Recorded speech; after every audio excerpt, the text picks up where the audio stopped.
Content de vous retrouver cet après-midi sur Web Info Télévision pour une fois de plus parler actualité et c'est un peu encore de comprendre tous ces faits marquant de la journée, mesdames et messieurs, et ça concerne une fois de plus la situation sécuritaire dans l'Est de la République démocratique du Congo. Après quelques jours d'intenses combats entre les protagonistes, là nous parlons bien sûr des forces armées de la République démocratique du Congo et leurs supplétifs. De l'autre côté, c'est l'AFCM 23 qui a aussi quelques soutiens dans ses rangs, surtout au Sud Kivu, avec les Twirwanéo, tout ce qui s'est fait là-bas. Aujourd'hui, il est temps, mesdames et messieurs, de voir la position des États-Unis d'Amérique, tout juste après les retraits des éléments de l'AFCM 23 de la ville d'Uvira, une ville actuellement contrôlée par les forces armées de la République démocratique du Congo qui se renforcent. Les unités sont en train de venir. Les Ouazalendo qui étaient jadis nombreux que les forces armées de la République démocratique du Congo à Uvira sont en train aussi de bien se positionner. Donc, c'est une ville d'Uvira aujourd'hui qui est entièrement contrôlée par les forces pro-gouvernementales. Alors, qu'est-ce que les États-Unis pensent? Quelle suite avec toutes les différentes démarches diplomatiques? Eh bien, les États-Unis ne se contentent pas du seul fait de conclure des accords. Non, mais il faut quand même poursuivre avec d'autres étapes. On va juste évoquer cette information du département d'État des États-Unis par rapport à la suite. On peut réserver à ces processus. Donald Trump qui s'exprime aussi sur les phénomènes des migrants, voilà tout ce qui va aussi avec cette politique extérieure des États-Unis. Oui, c'est aujourd'hui à la une, mesdames et messieurs, plusieurs sorties médiatiques. Donc le président américain s'illustre par des sorties médiatiques qui font bouger, hein, ça aussi il faut le dire, qui font bouger aussi les mondes. Alors la République démocratique du Congo n'est pas du reste. La RDC aussi concernée. On va donc aussi revenir sur ces points. Mais ici au pays, mesdames et messieurs, on reçoit aussi, on est en train de voir la RDC enregistrer des soutiens, plusieurs puissances extérieures qui s'expriment sur la situation en République démocratique du Congo. Qu'est-ce qu'il faut faire? Est-ce qu'on peut toujours privilégier la voie du dialogue inclusif? J'ai dit bien dialogue inclusif ou la voie militaire assire. Alors, la Russie s'est exprimée toujours dans le cadre, bien sûr, de ces sommets des Davos en Suisse, mais aussi la Belgique. Hein. La Belgique, ces pays aussi qui représentent beaucoup pour la République démocratique du Congo sur le plan historique, comme métropole de la RDC, eh bien, il y a aussi un point où ils ont une position de la Belgique, tout comme la France. Donc, tous ces pays prennent la parole, mesdames et messieurs, par rapport à cette situation en République démocratique du Congo. Donc, je le disais tout d'abord, est-ce que les faits pour l'AFCM 23 de se retirer de la ville d'Uvira, on peut parler des avancées, on peut considérer ça comme étant une avancée? Voilà la question qui peut nous intéresser, nous et vous, mesdames et messieurs, qui peut même constituer un objet même de commentaires pour vous. Donc répondez, dites ce que vous pensez par rapport à cette situation. Là, c'est au niveau de la ville d'Uvira. Alors Donald Trump, lui, ne se limite pas juste au fait d'obtenir tout ce qui va avec la paix en République démocratique du Congo. Il revient encore sur cette question, la situation en République démocratique du Congo. Alors pour commencer d'abord, faire avancer la paix en République démocratique du Congo et au Rwanda. C'est ce que le département d'État des États-Unis dit. Faire avancer bien sûr la paix en République démocratique du Congo et au Rwanda grâce aux accords de Washington du président Donald Trump.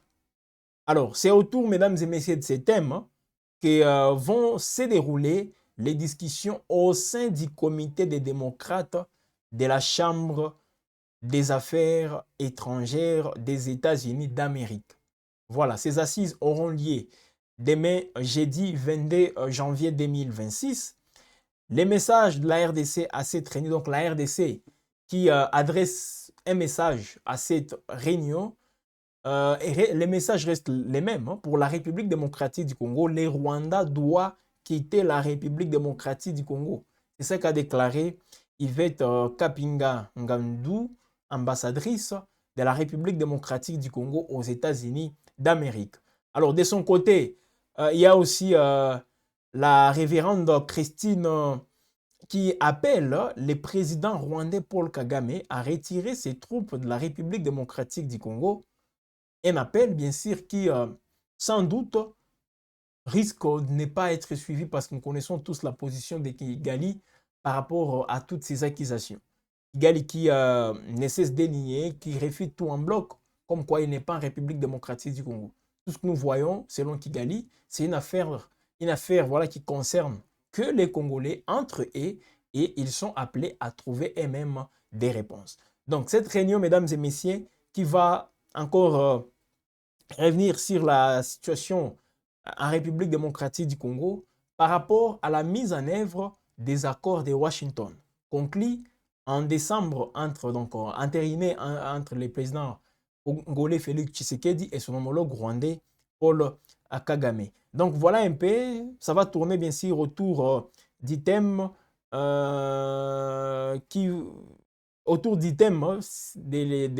donc faire avancer la paix en République démocratique du Congo et même au Rwanda. Donc, ce n'est pas seulement en République démocratique du Congo. Ici, on évoque la RDC, on évoque aussi les Rwandais grâce, bien sûr, aux accords de Washington du président américain Donald Trump. Voilà, mesdames et messieurs, c'est autour de tout ça que les discussions vont se dérouler demain jeudi au niveau du comité des démocrates de la Chambre des affaires étrangères des États-Unis d'Amérique. Alors, dans ce contexte, le président américain Donald Trump s'est exprimé. Parce que ça aussi, il faut le dire. Est-ce que la compréhension que les Congolais, que le gouvernement congolais a de ces accords ou même, oui, de ces processus de Washington, est-ce que c'est la même compréhension pour les États-Unis d'Amérique ou pour Donald Trump lui-même? Si on peut aller un peu au-delà, on élargisse un peu les champs, est-ce que c'est l'avis aussi de l'administration Trump? En tout cas, la Maison-Blanche a publié, mesdames et messieurs, hier, un document listant 365 victoires. 365 victoires en 365 jours. Hier, mardi 20 janvier 2026, marquait bien sûr l'anniversaire du retour de Donald Trump à la Maison-Blanche. Donc, Donald Trump vient de totaliser 1 an depuis son retour à la Maison-Blanche après sa réélection, donc sa victoire en décembre 2024. Alors ici, qu'est-ce qui s'est fait, mesdames et messieurs? L'administration Trump dresse un bilan. 365 victoires en 365 jours. Donc, on peut dire chaque jour, Donald Trump a enregistré des victoires. Chaque jour. Alors, tout ceci, mesdames et messieurs, c'est pour marquer la première année du second mandat du président américain Donald Trump. Alors, ce texte est essentiellement centré sur la politique intérieure, donc la politique intérieure au niveau des États-Unis, mais aussi la diplomatie américaine. Parce que quand on parle de la diplomatie, on voit déjà le monde extérieur. La politique américaine sur le plan extérieur. Et tout ceci comporte, mesdames et messieurs, plusieurs références à l'Afrique, dont une à la République démocratique du Congo. Alors, selon ces documents, l'administration Trump revendique avoir négocié une paix entre la République démocratique du Congo et le Rwanda. C'est le point 145. Les textes qui nous fournissent justement pas beaucoup de détails supplémentaires, surtout sur la nature, les contenus ou même la mise en œuvre de toutes ces affirmations. Alors, d'autres pays africains sont également mentionnés par la Maison-Blanche. Donc, pour Donald Trump, il parle ici des 365 victoires sur 365 jours. Parmi ces victoires, il y a aussi la victoire ou disons l'effet de ramener la paix en République démocratique du Congo selon Donald Trump. Donc lui, il est convaincu que la paix est de retour en RDC. Il a mis fin à un conflit qui a duré plus de 30 ans entre la RDC et les Rwanda, selon lui. Et c'est le conflit qui a endeuillé beaucoup de gens, beaucoup de familles. Donc Donald Trump, lui, revendique déjà sa victoire. Il a réussi à ramener la paix en République démocratique du Congo. Est-ce votre avis? Êtes-vous d'accord, mesdames et messieurs, vous qui êtes en train de nous suivre, chers abonnés de Web Info, exprimez-vous. Êtes-vous d'accord avec Donald Trump, lui qui affirme qu'il a mis fin au conflit de plus de 30 ans entre la RDC et le Rwanda? Qu'est-ce que vous pensez de ces propos de Donald Trump? Alors, il est aussi imprévisible cet homme, le président des États-Unis. Il est imprévisible parce qu'il fait des déclarations surtout fracassantes et qui ne laissent pas, qui ne passent pas justement sans laisser des traces. Les discours de Donald Trump. Alors jusque-là, côté gouvernement congolais, personne n'a levé son doigt pour recadrer un tout petit peu le président américain. Parce que lui, il est convaincu qu'il a ramené la paix en RDC. Donc, tout ce que vous voyez à Ouvira, tout ce que vous voyez au niveau des Massissi, partout là-bas, bon, Donald Trump, lui, ne connaît même pas ça. Lui, il a ramené la paix. Il faut tenir compte de toutes ces affirmations. Souvent, les gens prennent ça comme de la blague. D'autres disent que, bon, Trump, il est dans son monde, il veut amuser la galerie. Il faut faire très attention. C'était les mêmes discours que les gens tenaient lorsque Donald Trump menaçait le Venezuela. Mais vous-même, vous avez vu ce qu'il a fait du président vénézuélien Nicolas Maduro, là où il est aujourd'hui. Donc, il faut à un certain moment prendre au sérieux les mots ou disons les discours de Donald Trump. Il ne faut pas négliger ça. Donc, lui, tout ce que vous pouvez voir, vos escarmouches, tout ça là-bas, pour Donald Trump, lui, il a mis fin à ça. Voilà pourquoi quelques membres de son administration essaient un peu de recadrer un tout petit peu les débats. C'est le cas, par exemple, de cette réunion qui aura lieu demain. C'est une réunion axée sur la mise en œuvre, bien sûr, des accords de Washington entre la RDC et le Rwanda. Où est-ce qu'on en est? Voilà quand même les gens qui prennent ce courage de poser des questions sur l'effectivité de ces accords. Mais par contre, lui, Trump, il est dans autre chose. Il ne pense pas à ça. Alors, quel mécanisme aussi le gouvernement congolais peut mettre en place pour essayer un peu de montrer à Donald Trump, voici la situation, de part et d'autre.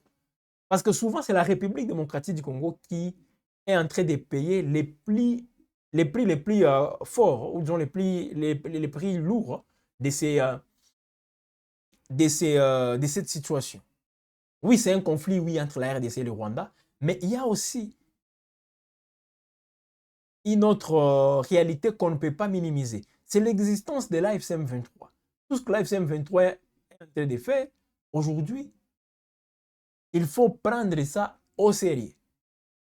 Que ce soit des revendications, je ne sais pas, les faits et gestes, il faut prendre tout ça au sérieux. Mais est-ce qu'on est en train de les faire? Ou soit on se contente du fait d'avoir conclu des accords avec Donald Trump. Lui qui se vante partout là où il passe, il dit que oui, il a ramené la paix. Il a réussi à ramener la paix en République démocratique du Congo. Là où l'ONU a échoué. Selon lui, là où l'ONU a échoué. Et c'est ce qui lui pousse même à initier un autre cadre qui pourra peut-être remplacer l'ONU. Il y a même des pays qui commencent à adhérer à sa démarche. C'est le cas même du Maroc. Les conseils de paix, c'est comme ça qu'on l'appelle, les conseils de paix. Le Maroc vient d'adhérer à la démarche de Donald Trump. Il menace bien sûr pour l'ONU. Il menace pour l'ONU. De 1945 jusqu'à maintenant, voilà cette ONU bafouée par les tout-puissants, il faut le dire ainsi, les tout-puissants Donald Trump. Voilà, il a aussi évoqué d'autres pays, la Somalie, donc plusieurs pays. Alors, en revenant, mesdames et messieurs, parce que nous sommes en direct, en revenant justement sur les mots de Donald Trump, il est aussi revenu sur ces migrants, les immigrants, voilà, illégaux aux États-Unis. Qu'est-ce que Donald Trump dit? Alors, c'est un trick hein, en anglais, sinon on allait vous balancer ces propos. Mais en illustration, Faustin Mouiwa qui nous réalise peut vous montrer Donald Trump en train de parler ce que je vais lire pour vous. Voilà. Attends, je suis en train aussi de chercher des passages dans lesquels, voilà, sur lesquels voilà, Donald Trump revient sur les immigrants illégaux aux États-Unis. Il parle aussi des Congolais, pas les Congolais de Brazzaville, les Congolais des Congo-Kinshasa. Je vais vous expliquer. Voilà, j'arrive. OK, c'est les passages en question. Pour Donald Trump, suivez attentivement, mesdames et messieurs, qu'est-ce qu'il dit? Ce sont parmi les personnes les plus vicieuses au monde, les immigrants. Ils viennent du Congo.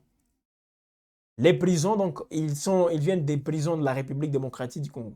Et puis il dit ceci, je connais le Congo, car j'ai mis fin à la guerre contre le Congo et le Rwanda. Tu veux très bien. Il dit qu'il connaît le Congo, car il a mis fin à la guerre contre, donc, entre la RDC et le Rwanda, selon Donald Trump. Un groupe dur, un groupe très dur. Ils viennent des prisons du Congo, donc les immigrants pour lui c'est un groupe très dur et il insiste en disant ils viennent du Congo. Pourquoi on insiste ici sur le Congo? C'est le Congo, la République démocratique du Congo. Il n'y a pas de conflit armé entre les Congo-Brazzaville et le Rwanda. C'est le conflit qui existe déjà là, en parlant du Congo, c'est Congo-Kinshasa et le Rwanda, de Paul Kagame. Alors ici, Donald Trump, il dit, j'ai mis fin à la guerre entre la RDC et le Rwanda. Donc, il connaît la RDC. Il connaît aussi tous ces groupes-là, des immigrants qui viennent pour perturber l'ordre aux États-Unis. Alors, jusque-là, aucune réaction de la part du gouvernement congolais. Donc, quand Donald Trump parle, tout le monde se tait.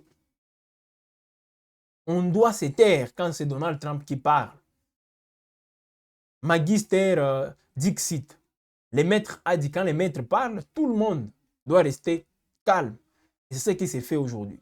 Qu'ils disent la vérité, qu'ils disent des mensonges, ok, on se calme tout le monde. Personne ne doit parler. C'est ce que fait le gouvernement congolais. Donc ici, le gouvernement congolais ne réagit même pas à ça, ne clarifie même pas ce propos de Donald Trump pour le contredire, pour apporter une autre version des faits.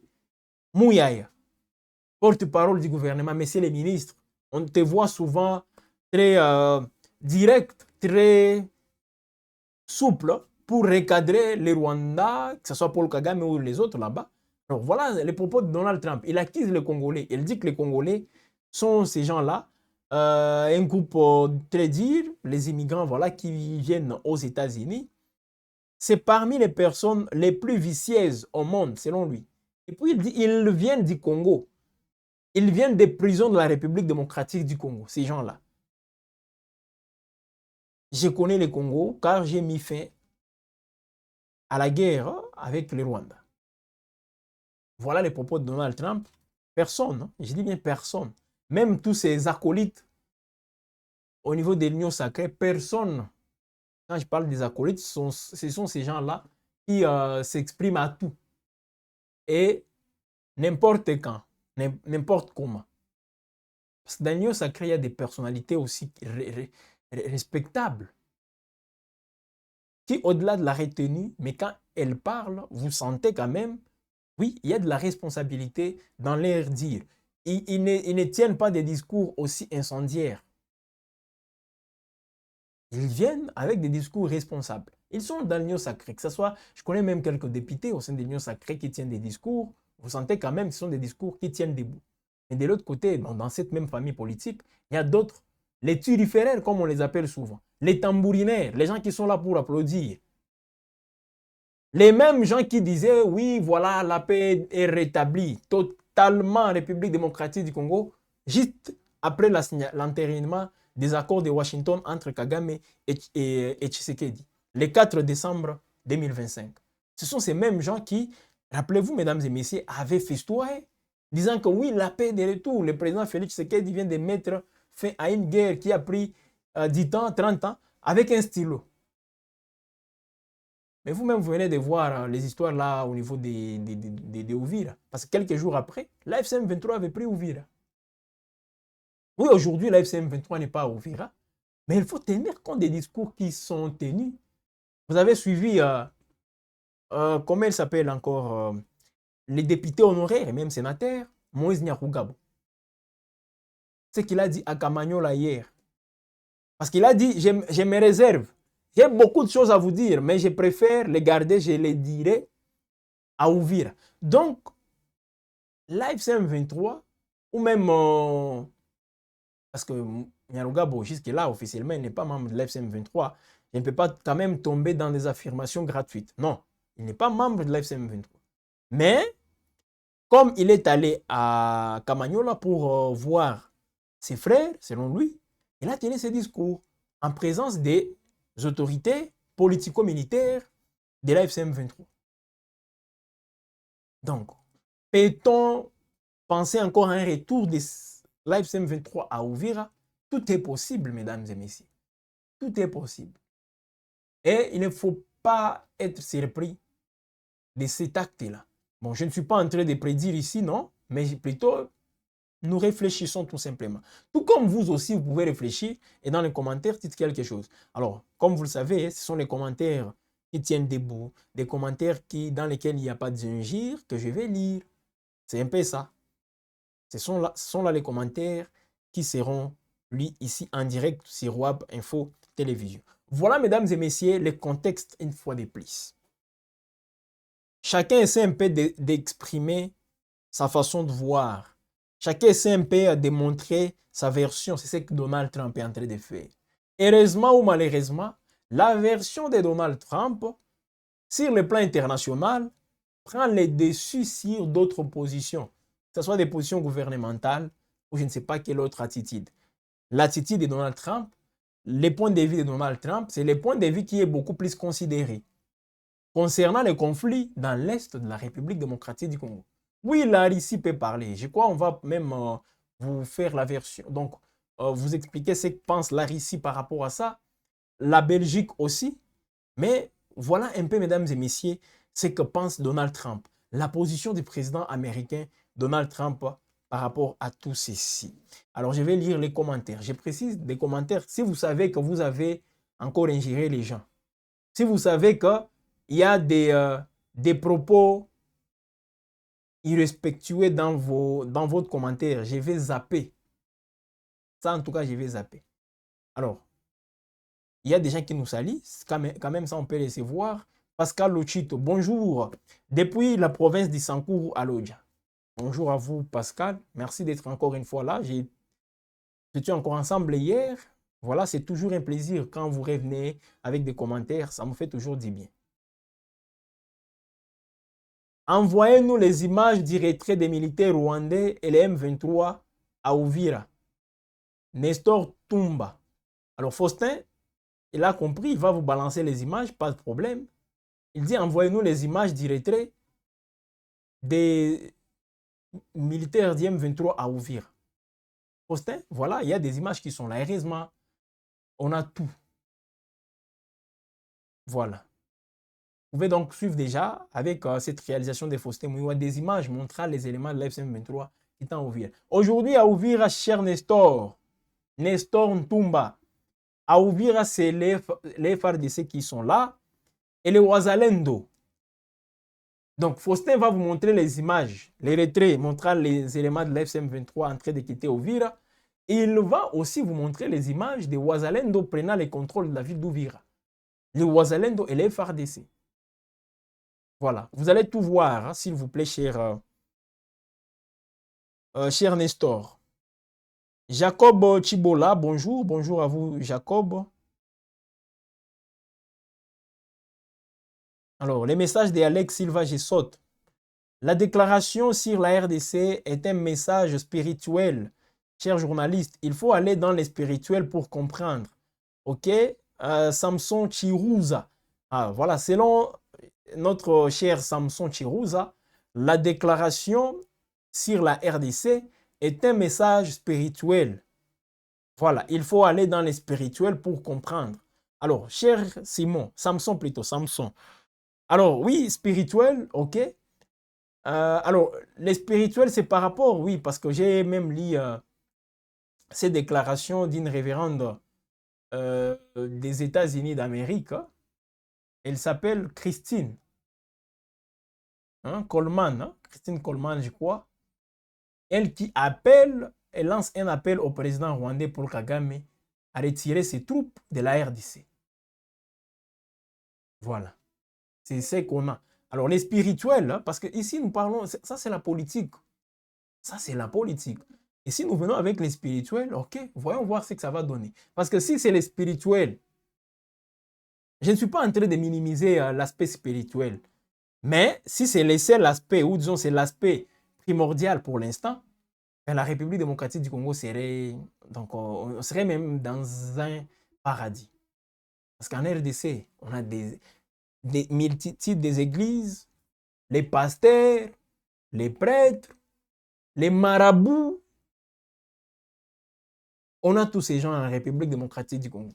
Est-ce que vous vous rappelez même hein, de ces, hein, comment dire, les chefs coutumiers, je crois, qui s'étaient réunis récemment à Kinshasa et ils sont allés au cimetière pour prier au cimetière la nuit, prier et faire tout pour que la paix soit de retour. Implorer, je ne sais pas, les forces mystérieuses, les forces mystiques, voilà, pour que la paix soit de retour en RDC. Vous-même, vous avez vu ces histoires-là. Donc, nous, on attend tout simplement. Si ça va nous permettre de recouvrir cette paix, on va accueillir ça. On va accepter. Et ça nous fera tous du bien. Mais depuis quand on prie, on fait tout ça, je ne suis pas contre les gens qui prient. Mais bon, est-ce que c'est le seul combat sur lesquels on peut se focaliser? Pas du tout. Donc, il y a d'autres fronts, oui, sur lesquels il faut se concentrer pour recouvrir cette paix. C'est un peu ça, cher Samson. Sois prudent. Il ne faut pas suivre les gens de l'IDPS. Ils te critiquent pour t'affaiblir, pour que tu parles seulement en leur faveur. Bon, ça aussi, on le sait très bien. Hein. Cher Yadj, voilà, on le sait très bien. Et depuis que les gens nous critiquent, depuis que les gens nous traitent, je ne sais pas de quoi, tout ça, mais nous restons toujours dans les faits. Nous restons dans les faits. Et personne, on ne va pas même nous perturber. Nous restons toujours dans les faits. On fait notre travail comme il faut. C'est pour votre bien aussi, chers téléspectateurs de Web Info. Voilà, ils veulent nous affaiblir et pourtant nous donnons des vraies informations. Voilà, les, les téléspectateurs qui reviennent justement avec cette précision. Merci beaucoup de reconnaître justement ça me fait du bien. Akilimali, l'Afrique a ses réalités que Trump ne connaît pas. Le Congo n'appartient pas à Trump. Voilà, Akilimali qui l'a dit. Donc pour lui, l'Afrique, oui, l'Afrique a ses réalités, tout à fait d'accord avec vous, que Donald Trump ne connaît pas. Peut-être le Congo n'appartient pas à Trump. OK. Bonjour, monsieur le journaliste. Voilà pour ces informations. José Oliko. Voilà, José Oliko. Bonjour, s'il vous plaît, répétez-nous ce que Trump a dit. Alors, je l'ai fait vite, vite. Hein. Qu'est-ce que Trump a dit? Parce que je suis en train de prendre ça.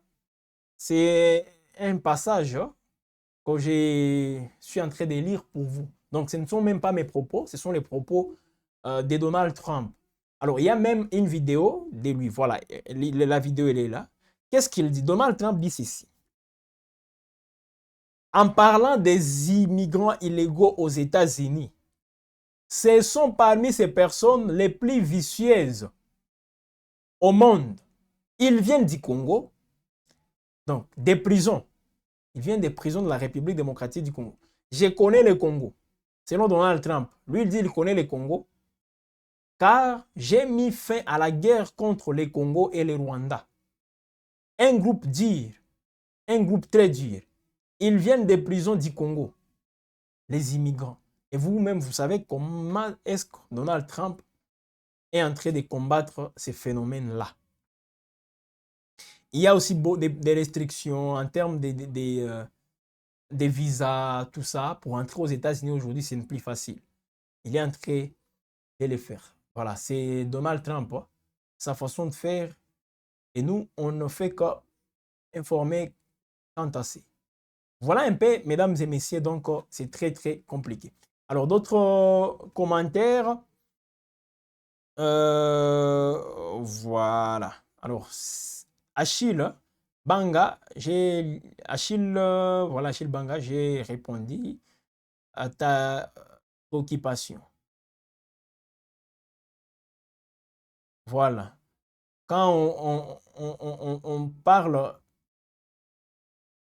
des lits d'épaisse, et tout d'un coup, voilà, les soi-disant militants se réveillent. Donc, depuis qu'on a commencé cette émission, hein, les messieurs là qui parlent au nom des lits d'épaisse, voilà, qui nous met en garde si on évoque, si on parle des lits d'épaisse, lui, il vient directement pour nous recadrer. Voilà, alors, depuis qu'on a commencé, on a évoqué la situation à Ouvira, on a évoqué beaucoup de choses. Ce que Trump a dit, lui, ce qu'il trouve de mieux, c'est parler pour l'IDPS tout simplement. Et là, vous allez dire que vous êtes attaché à la nation. C'est ça votre patriotisme, défendre les biens privés, parce que l'IDPS, c'est un bien privé. L'IDPS, c'est un bien privé. Mais nous parlons des questions qui engagent la République, disons, nous évoquons ici des questions, bien sûr, qui concernent l'avenir de la République. Mais quelqu'un vient pour commenter, il nous parle de l'IDPS. Bon, on continue. Trump est très malin. Trump est très malin, voilà. Il nous a bien roulé. En tout cas, que les gens de l'IDPS prennent maintenant conscience. Laura Motiva. Voilà un autre abonné qui vient pour rappeler les gens de l'IDPS à l'ordre. Nous ne sommes pas contre l'IDPS. Ça aussi, il faut le dire. Mais, bon, l'IDPS, oui, les partis au pouvoir, voilà pourquoi les gens font toujours allusion à l'IDPS. C'est un peu ça. Surtout le président de l'IDPS, la première ministre de l'IDPS, notre ministre de la Défense, IDPS, ministre de l'Intérieur, IDPS. Plusieurs responsables sont de l'IDPS. Voilà pourquoi quand les gens parlent de l'IDPS, il faut assumer, il faut accepter les critiques. Voilà, je ne critique pas l'IDPS, hein, s'il vous plaît. Et ce sont les commentaires, bien sûr, des gens qui sont en train de nous suivre. Alors, commentez, mesdames et messieurs, sur tous les propos de Donald Trump. Comment vous le trouvez? C'est à ça que nous échangeons entre vous et nous. Alors, je disais, mesdames et messieurs, la Belgique et même la Russie, des pays qui s'expriment aussi sur les conflits armés dans l'Est de la République démocratique du Congo. Tout d'abord, la Russie, un article justement à lire sur wab-info.com, justement, la Russie qui s'est dit disposée à soutenir les efforts de paix. Donc, les efforts de paix en RDC, et les efforts viennent des États-Unis, et les efforts viennent du Qatar, ben, la Russie soutient. Donc, la Russie qui s'est dit prête à contribuer au retour, voilà, de la paix en République démocratique du Congo. La Russie de Vladimir Poutine, je dis bien. La Russie de Vladimir Poutine. En particulier dans sa partie orientale, en proie à une insécurité persistante depuis plusieurs décennies. Cette position a été exprimée par le ministre russe des Affaires étrangères, Sergei Lavrov, lors d'une récente déclaration sur la situation sécuritaire dans la région des Grands Lacs. Alors, selon les chefs de la diplomatie russe, aucune issue rapide ne se dessine à court terme dans les conflits qui secouent l'Est congolais en raison de la profondeur et de la complexité de la crise. Donc, selon lui, selon la Russie, les causes profondes, tenant compte de cette profondeur, on ne peut pas résoudre ces conflits ou disons ces problèmes à court terme. Non, ça demande du temps, ça demande aussi des examens minutieux. Mais est-ce qu'on est en train de les faire? Donc, la Russie insiste sur ça. Sergei Lavrov qui évoque un conflit enraciné dans une longue histoire marquée par des rivalités armées, des ingérences régionales et une instabilité chronique. Par cette prise de position, la Russie qui se positionne toujours comme un acteur international aussi ouvert à tout et surtout à toute approche, voilà, toute approche réaliste et progressive. C'est la position bien sûr de la Russie. De l'autre côté, la Belgique aussi. Parce que le chef de l'État, Félix Tshisekedi, le président congolais, il est à Davos. Il prend part à ces sommets économiques mondiaux. En marge bien sûr de ces sommets, il y a donc la Belgique qui vient plaider pour un dialogue inclusif et une paix durable. Donc, les gens qui sont contre le dialogue, la Belgique, elle est pour. La France, mêmement. Donc, il faut aussi s'adapter à l'évolution des événements. Les choses évoluent. Si pour vous, on ne peut pas dialoguer, mais voilà, les trains est presque en marche. Je ne sais pas si la manière de marcher de ces trains est salutaire, promet, bon, je ne sais pas trop. Mais moi, je me dis tout simplement que, voilà, les trains sont déjà en marche. Voilà. En marge du Forum économique mondial de Davos, le vice-premier ministre belge Maxime Prévost s'est entretenu avec le président congolais Félix Tshisekedi. Au cours des échanges, la dégradation persistante de la situation sécuritaire et humanitaire dans l'est de la RDC marquée par les violences armées et les déplacements massifs des populations civiles. La Belgique dit ceci: nous avons réaffirmé notre engagement pour une solution pacifique à l'est de la RDC et le respect de son intégrité territoriale, a déclaré Maxime Prévost. Lui qui a aussi souligné l'importance d'un dialogue national inclusif qu'il considère comme un levier essentiel pour apaiser les tensions et favoriser une paix durable. À lire sur wab-info.com. Voilà. Voilà, mesdames et messieurs, toutes ces actualités. Donc, la France insiste sur un dialogue inclusif. La Belgique, même. Nous, on se focalise sur les problèmes d'Ouvira. Le gouvernement pille, alors que c'est là qu'on appelle rebelle, protège la population. C'est drôle. Akili Mali. Voilà. Le point de vue d'Akili Mali, lui, il dit qu'il se focalise sur le problème à Ouvira. Moi, j'ai parlé de cette situation. Le gouvernement, selon lui, pille, alors que c'est là qu'on appelle les rebelles, voilà, et protège la population. Et puis il dit, c'est drôle. Trump a ébi Congo T, mais a ébindé Félix Chilombo, pas Congo. José Oliko. Selon José, Trump connaît Félix Tshisekedi, mais ne connaît pas le Congo. C'est l'avis de José.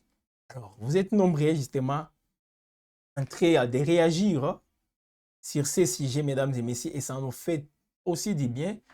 Vous n'êtes pas indifférents justement sur cette actualité, c'est très très important. Alors, vos commentaires, il faut toujours commenter. Il faut toujours commenter parce que nous sommes aussi en direct pour lire vos messages. Je l'ai dit, les injures, on ne lit pas. Les messages des gens qui ne veulent pas réfléchir, des gens qui n'ont que l'arme facile. L'arme, parce que les injures, comme je l'ai toujours dit, comme on l'a dit souvent, c'est l'arme des faibles. Si vous êtes faible, vous ne savez même pas argumenter, vous ne savez même pas, comme citoyen congolais, sur quoi, vous ne savez même pas s'exprimer sur tout ce qui se passe dans votre pays. Vous n'êtes là, donc vous êtes là juste pour placer des injures, pour calomnier, pour je ne sais pas quoi. Tant pis pour vous. Et nous, on va juste vous laisser vos messages là. Ne lisez pas. On continue. C'est un peu ça. On va lire les messages des gens qui essaient un peu de réfléchir, les gens qui ont à dire sur leur pays. Donc, quand on évoque des questions concernant l'avenir de toute une nation, vous, ce que vous avez à faire, c'est ingérer seulement. Bon, on va vous laisser dans cette position. Il n'y a pas de souci. Mais nous, on évolue quand même. Voilà donc toutes ces situations, mesdames et messieurs, qui font à ce qu'aujourd'hui, en République démocratique du Congo, on se pose toujours des questions sur la suite de tous ces événements. On est allé à Washington. On est toujours à Doha aussi, il y a le processus qui est là, bien qu'il n'y a pas d'avancées. On est en train de vouloir mettre en place d'autres initiatives. Luanda, on voit aussi à Lomé des trucs pareils. Alors, qu'est-ce que les Congolais doivent retenir? Malgré toutes ces multitudes des conférences de presse pour expliquer aux Congolais tout ça, mais aujourd'hui, il y a un petit souci parce que les Congolais ne comprennent pas tout ce qui est en train d'être fait. Il faut expliquer au peuple. Mais nous, c'est que nous, on essaie un peu de décrypter les faits. On essaie un peu, voilà, vous êtes, voilà, à comprendre tout ce qui se passe. Mais Donald Trump, il a sa version. Les dirigeants congolais ont leur version. Peut-être le Rwanda a aussi sa version, qui ne cadre même pas avec ce que Trump est en train de dire. Peut-être. Trump, lui, il est convaincu qu'il a déjà mis fin à la guerre. La guerre, là, Trump, il a mis fin à ça. Laurent qui revient. Alors, si les FARDC, Ouazalendo occupe Uvira, ça veut dire la route Uvira-Bukavu est coupée. Njala itamaliza watu. C'est mieux qu'il progresse jusqu'à Bukavu, cité c'est Batubouré. Oui, la route Bukavu, peut-être que je le dise aussi en swahili, hein, comme Laura vient de le dire. Bon, on va expliquer aussi en français parce que c'est les gens qui nous suivent, tout le monde ne comprend pas les swahili. Alors, ce qui est sûr, Laura, depuis M23 ikamate Uvira, ilifungula barabara ya Uvira mpaka Bukavu. Donc, ile trafic ya kurudia. Mais hivi FRDC na bazalendo wanarudia mu Uvira, wanakamata Uvira. On a M23 inajiretire mpe yajielwanye na Uvira. Inaenda tena kunori ya Uvira. Ikishinda kunori ya Uvira, deja ile trafic inakatika. Ilikuwa kuwa entre Uvira na Bukavu. Mais trafic yenye itarudia itakuwa entre Uvira, Baraka, Fizi kule kote. Ile trafic yao itarudia. Nayo ilikuwa katika saa M23 iliingia mu Uvira. Peut-être na trafic tena itarudia ile ya Burundi na nani, ile frontiere ya Burundi ile pale manivua Kavimvira. Burundi na nani na Uvira ayo itaizirudia parce que RDC na Burundi zile pays mbili zinaentretenir bien relations zabo. Donc c'est un peu ça. Il y a déjà coupure du trafic Bukavu-Uvira. C'est ça la précision qu'il faut apporter pour l'instant. Parce qu'avec l'occupation, disons, les retours de Ouazalendo à Uvira, le trafic est déjà coupé. Les M23 se retrouvent au nord de la ville d'Uvira. C'est eux qui occupent toujours Bukavu. Même à Kamanyola, ils sont là-bas. Donc, le trafic là, il est encore une fois coupé. Ça, il faut en tout cas le dire, chère Laura Motiva. Bon, je comprends aussi ta crainte. Batu batakufa na njala. Parce que Bukavu ni ville yenye aussi na dépendre beaucoup plus na ma intérieur, tout ça. Alors les fêtes, il a kosa accès qu'Uvira et tous nous savons tout ce que Uvira apporte. C'est que les gens d'Uvira exportent partout là-bas. C'est déjà quelque chose de très, très capital. Voilà, une crainte bien fondée de Laura Motiva. Voilà, mesdames et messieurs, nous, on est à la fin de cette émission pour aujourd'hui. Laissez-moi dire merci à vous tous. Voilà, vous étiez nombreux en train de nous suivre. Merci, merci. En tout cas, votre présence nous motive. Et il faut toujours être là. Chaque jour sur Web Info, il y a des émissions de décryptage. Les actualités interviennent, les journaux. Beaucoup de choses, justement. Nous sommes sur YouTube, nous sommes sur X. Nous avons un site fourni en informations. Plusieurs des informations chaque jour, chaque instant sont là-bas. Donc, il faut visiter aussi notre site wab-info.com pour lire justement les détails de toutes ces informations que nous donnons ici. Alors, vous nous suivez sur Facebook aussi, on est là, sur X, TikTok, on est partout. Alors, sur YouTube, si c'est pour vous la première fois de nous suivre, il faut en tout cas activer cette cloche de notification si une fois vous vous abonnez et commenter, partager. Sentez-vous à l'aise WAB Info, c'est la chaîne du peuple. Voilà pourquoi nous vous donnons cette possibilité de commenter, de vous exprimer. Les Congolais ont à dire sur la marche de leur pays. Et WAB Info vous donne cette possibilité. Merci donc de nous avoir suivis. Merci à Thomas Zawadi, qui était bien sûr à la direction, je dirais, de ces programmes, de tout ce que nous réalisons. Merci à Faustin Mouiwa, qui était à la réalisation, mesdames et messieurs. On se fixe rendez-vous très prochainement. Restez tout de même connectés car nos programmes sont en continu.